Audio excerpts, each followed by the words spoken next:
쉽고 알찬 뉴스 패키지 지금 바로 배달합니다. 직송 뉴스.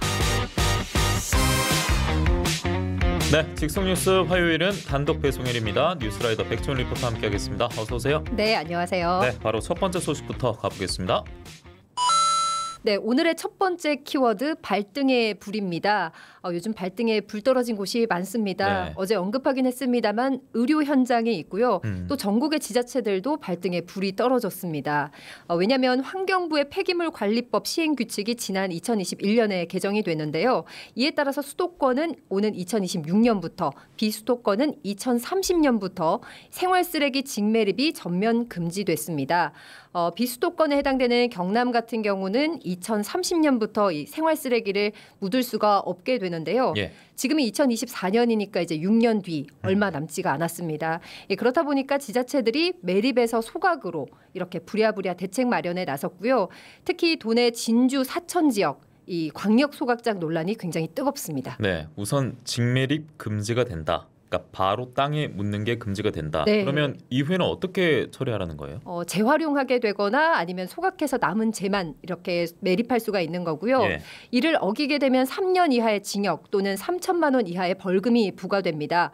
그래서 각 지자체들이 소각장 설치를 두고 이렇게 서두르고 있고요. 그런데 소각장 설치가 이제 참 말이 쉽지 정말 장소를 어디로 할지 입지 선정부터 곳곳에서 갈등이 불거지고 있습니다. 예, 저희가 폐기물 다루면서 산업 폐기물이 훨씬 심각하고 생활 폐기물도 문제가 되지만 조금은 덜하다 생각했는데 네. 생활 쓰레기 문제도 이 처리도 시급한 사안이 됐네요. 맞아요. 그래서 백지원 리포터가 생활 폐기물 우선 정의부터 한 번 더 해주시면 좋을 것 같습니다. 다들 아실 겁니다. 우리가 종량제 봉투에 담아서 버리는 그 쓰레기를 말하는데요.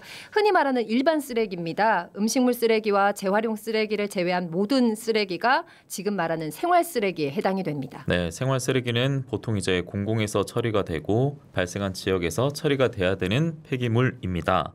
지금도 이제 저희가 얘기하는 가운데서도 발생하고 있을 텐데 네. 이 발생량이 좀 상상 이상일 것 같아요. 네, 현재 도내 전체 생활 쓰레기 발생량이 하루 3,200여 톤에 달한다고 합니다. 와, 예. 이 가운데 절반 정도인 1,500톤 가량은 재활용이 되고요. 1,100톤 정도는 소각되고 나머지 500톤 정도는 매립 처리가 되고 있는데 이 환경부는 이런 겁니다. 앞으로 이 매립 처리되는 500톤도 전부 소각하겠다. 이제 직매립 아예 없이 직매립 완전 제로 상태를 목표로 삼고 있는 상황입니다. 네, 우선 듣기로는 친환경적 접근이 맞으니까 네. 그런 방향성을 잡지 않았겠나 싶은데 그러면 이제 직매립하지 않고 전부 소각 일단 처리하지 않겠습니까?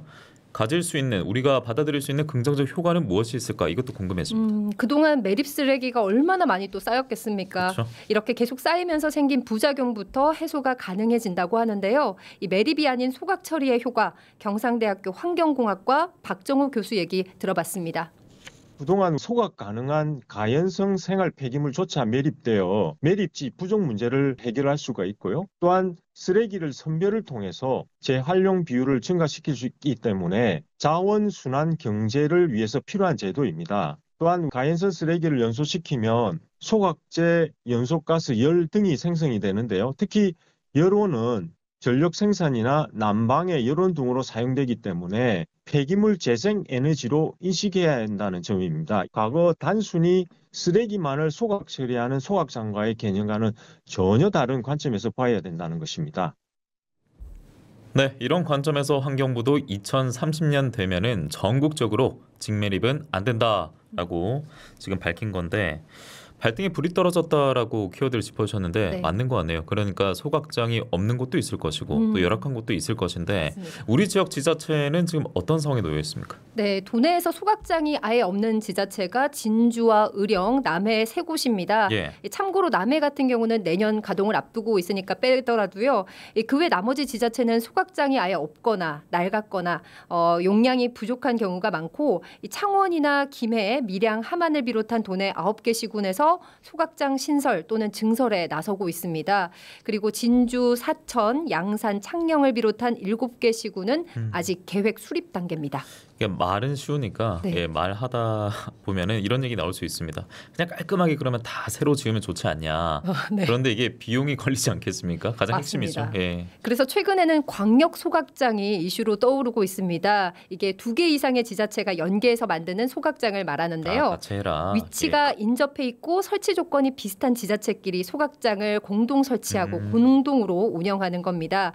특히 이렇게 운영할 경우 예산 절감 효과가 상당하다고 하는데요. 예. 이 광역 소각장의 장점, 이 경상남도 의회 유계현 부의장 얘기도 들어보시죠. 광역 소각장은 일정 규모 이상으로 설치 운영되기 때문에 각 지자체 역시 공사비와 유지 비용이 줄어듭니다. 또한 대규모 시설로 인한 환경 오염물질 저감 효과도 있으며 친환경적 에너지 효율성도 극대화됩니다. 국기 부담 비율을 단독의 30%보다 높은 50%로 상향해서 지원하고 있으며 공사비의 20% 범위 내에서 주민 편입 시설을 갖다가 의무적으로 해주게 되어 있습니다. 또 쓰레기가 나중에 반입이 되면은 그 반입 수수료의 20% 범위 내에서 주민들에게 발전기금으로 이렇게 주게 되어 있습니다.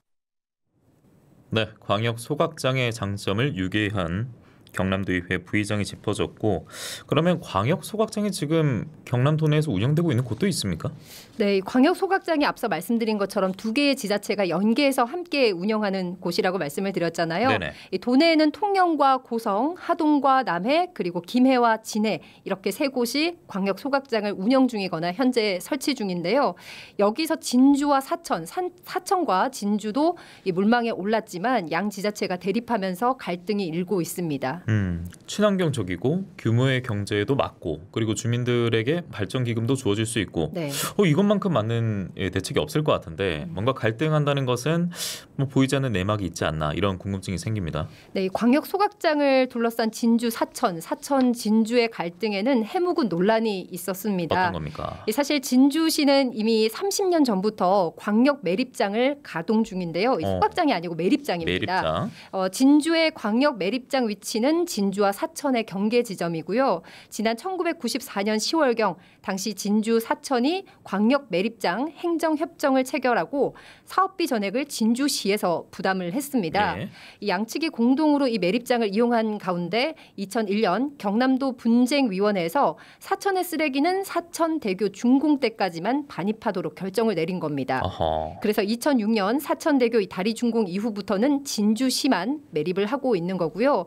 이후 진주광역 매립장 이곳에 인접해 있는 사천 지역 일부 주민들이 악취와 분진 때문에 못 살겠다. 그래요. 이렇게 민원을 제기하기도 했습니다. 그러니까 광역 매립장을 세웠는데 지금은 진주시만 쓰고 있고, 네. 사천 시민의 피해가 있었고, 그러니까 같은 이 쓰레기를 두고는 한 차례 스크래치가 있었군요. 네. 그런데 지금 직매립 금지 이제 2030년부터 전국적으로 시행한다고 하니까 광역 소각장 의제가 지금 이 두 지자체에 던져진 거군요. 맞습니다. 예. 특히 환경부가 설정한 최적화 권역이란 게 있습니다. 네네. 이 사천과 진주 두 지역이 나란히 최적화 권역에 포함이 되면서 더 주목받게 됐는데요. 이 최적화 권역이란 거리가 가깝고 폐기물 통합 관리가 함께 가능한 곳을 말합니다.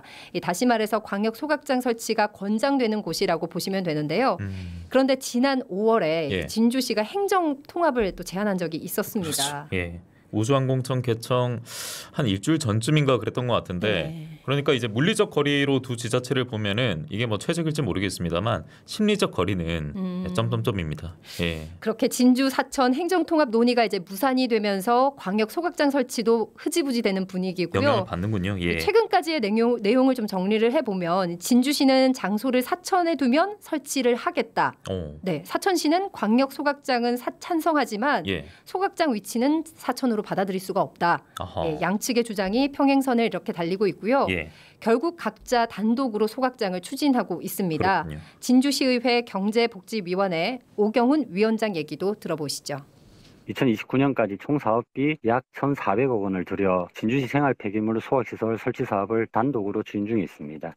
단독으로 추진 시 입지선정위원회가 선정되어야 하며 입지 공고를 하고 입지를 선정해야만이 국비 확보를 진행할 수가 있어요. 진주시는 광역화로 얻을 수 있는 재정적 효과보다 사천시 폐기물 반입에 따른 주민들과 지역단체의 강력한 반발에 의한 역효과와 사업 지연 등으로 폐기물관리법의 시행 시기인 2029년 말까지 사업 추진이 불가능할 것으로 판단되어 단독으로 추진하겠다는 답변을 받았습니다. 소각시설 강력화 추진은 정치적인 아젠다가 아니거든요. 미래 세대를 위해 많은 고민과 고뇌가 있어야 된다고 생각합니다. 네, 진주시는 단독으로 소각장 추진하겠다입니다. 그리고 사천시도 단독 노선 말씀해 주셨죠? 네, 사천시는 기존에 있던 소각장 증설을 추진 중인데요. 총 사업비는 국도비와 시비를 더해서 620억 원 정도고요. 2030년 이전까지 마무리를 하려면 굉장히 시간이 빠듯한 그런 촉박합니다. 실정입니다. 예. 네, 사천시의회 건설항공위원회 강명수 위원장 얘기도 들어보시죠. 남은 일정이 빠듯합니다. 전략 환경 영향평가 용역을 착수하고 올해 12월까지는 입지를 선정해야 기본 및 실시 설계를 착수하고 공사를 착공하여 29년 12월에 공사를 준공하는 일정입니다. 소각을 하더라도 친환경에 가깝게 하려고 첨단 기법으로 소각 과정을 거칩니다.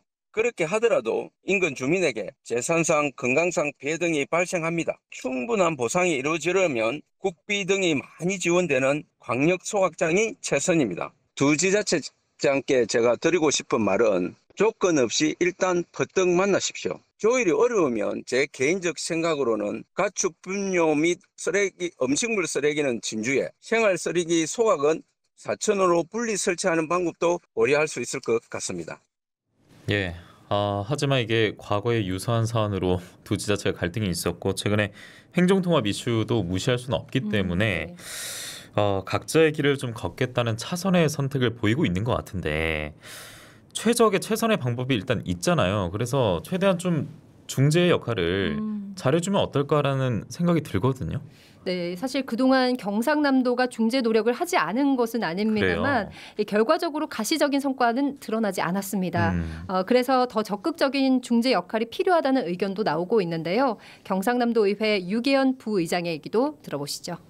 지금 시점에서 경상남도의 역할이 아주 중요하다고 봅니다. 양 지역이 모두 광역소각장 설치라는 결론에는 동의를 한 상황이기 때문에 진주, 사천 광역소각장 문제를 단순히 해당 시군에서 일어나는 작은 지역 갈등으로 치부하면서 소극적인 자세로 개입하지 않겠다는 입장보다는 도가 상위단체로서 중재자적 역할을 적극적으로 수행해 나간다면 의외로 이 문제가 쉽게 풀릴 수도 있다고 생각을 합니다.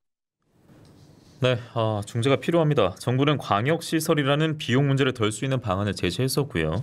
쓰레기 하면 참 환경 이슈만 떠올렸는데 네. 여러 가지 좀 함의된 게 많은 것 같습니다. 이번 주제를 살펴보다 보니까요. 얽혀있는 이해관계가 많습니다. 그러니까요. 그럼에도 결국 광역 소각장 설치는 완료해야 됩니다. 그 기한이 다가오고 있기 때문에 감정적인 소모전은 없기를 저희는 바랄 뿐입니다. 백지원 리포터 다음 소식 가겠습니다. 네, 이번 키워드는 미래 세대의 승리입니다. 지난달 29일 헌법재판소가 탄소중립기본법 일부가 헌법에 맞지 않다며 헌법 불합치 결정을 내렸습니다. 예. 왜냐하면 정부가 2050년까지 탄소 중립을 이루기로 했지만 정작 온실가스 배출량의 감축 목표치는 2030년까지만 설정했기 때문인데요. 그럼 2050년까지 2031년부터 19년간은 목표 설정이 안 돼 있습니다. 그 자체가 미래 세대에게 부담이 되고 있고 또 국가가 최소한의 보호 조치를 갖추지 못했다. 기본권에 어긋난다고 본 겁니다. 기후소송에서 법원 결정이 나온 건 아시아 최초라고 합니다. 예, 31년부터 49년까지는 뭔가 구체적인 온실가스 감축 목표가 없으면은 네. 그게 기본권 침해하는 거고 환경권 침해하는 것이다. 이렇게 헌재의 판단이 나왔군요. 이 결과까지 나오는데 4년 5개월 정도 소요됐다고 하더라고요. 네. 그래서 여러 가지 주목을 받았습니다만 소송 주체가 더 이목이 집중됐습니다. 맞습니다. 어린이와 청소년 이렇게 미래 세대가 소송을 이끌었다는 점도 화제가 됐습니다. 첫 시작은 2020년 3월 청소년 기후행동 소속의 활동가 19명이 소송을 제기하면서 시작이 됐는데요. 당시 탄소중립기본법의 온실가스 감축 목표가 청소년의 생명권, 환경권을 침해한다는 내용으로 헌법 소원 심판을 청구했고요. 지난 2022년 6월에는 뱃속의 태아도 그리고 10살 이하의 어린이도 참여한 아기 기후 소송단 60여 명이 또 헌법 소송에 동참하기도 했습니다. 기후 소송을 제기했던 청소년 기후 행동 윤현정 활동가의 얘기 함께 들어보시죠. 소송을 청구할 때는 만으로 15 중학교 3학년이었고요. 지금은 이제 19이에요. 한 2019년 여름쯤인가 그 당시에 이제 어쩌다가 다큐멘터리 하나를 보게 되었었어요. 기후위기가 진짜 우리 삶에 지금 다가온 문제이고 앞으로 10년 안에 훨씬 더 심각해지고 뭐 이런 얘기들이 담겨 있었어요. 그전까지 사실 100년 뒤에 일어나 이런 생각해서 나는 상관없으니까 괜찮겠지라고 늘 그렇게 생각을 했었거든요. 근데 그게 아니라 나의 일이고 지금 내 삶이 위협받는 문제구나를 알고 난 뒤에 배신감이 컸던 것 같아요. 그동안 학교에서 알려주던 거랑은 너무 달랐거든요. 알면서 되게 절망스럽기 때문에 회피하고 싶어지는 문제가 맞는데요. 계속해서 이 문제를 관심을 갖고 바라봐 주셨으면 하는 마음이 있습니다. 그래야지 변화가 생길 거라고 저는 믿고 있습니다. 예, 참 어른으로서 대단하다라는 생각이 네. 듭니다. 먼저 살아온 세대로서 예. 뭔가 미안하기도 하고요. 또 그리고 또 참 고맙기도 합니다. 예, 미래 세대의 주축이 될 이 사람들이 소송의 주체가 됐었고요. 소송을 위해서 또 여러 가지 또 많은 공부를 했다고 알려져 있다고 맞아요. 하더라고요.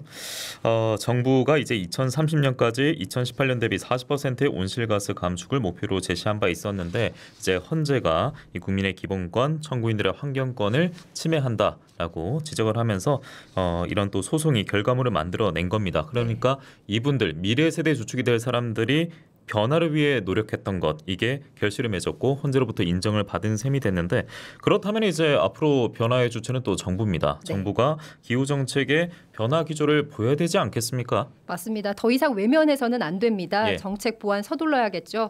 정부와 국회는 오는 2031년부터 2049년까지 온실가스 감축 목표를 설정해서 탄소중립기본법 개정안을 통과시켜야 합니다. 예. 법 개정 시한도 2026년 2월 28일까지로 정해져 있는데요. 이 목표가 제대로 세워지면 앞으로 기후 입법이나 정책도 더 과감하고 적극적인 방향으로 앞으로 또 나아가지 않을까 싶습니다. 예, 헌재 결정에 따라서 정부 그리고 국회로부터 조금 더 강력한 이 기후 대응 대책도 나와야 된다는 말씀도 해주셨고요. 이번 판결을 보면서 이제 한국을 넘어서 또 시대를 넘어서 시사하는 바가 적지 않았으면 한다. 요즘 뭐 선거만 놓고 보더라도 기후 공약도 있고 네. 기후 선거라 불리지 않습니까? 그래서 시사하는 바가 적지 않기를 바라면서 직속 뉴스 뉴스라이더 백지원 리포터는 오늘 여기서 인사를 드리겠고요.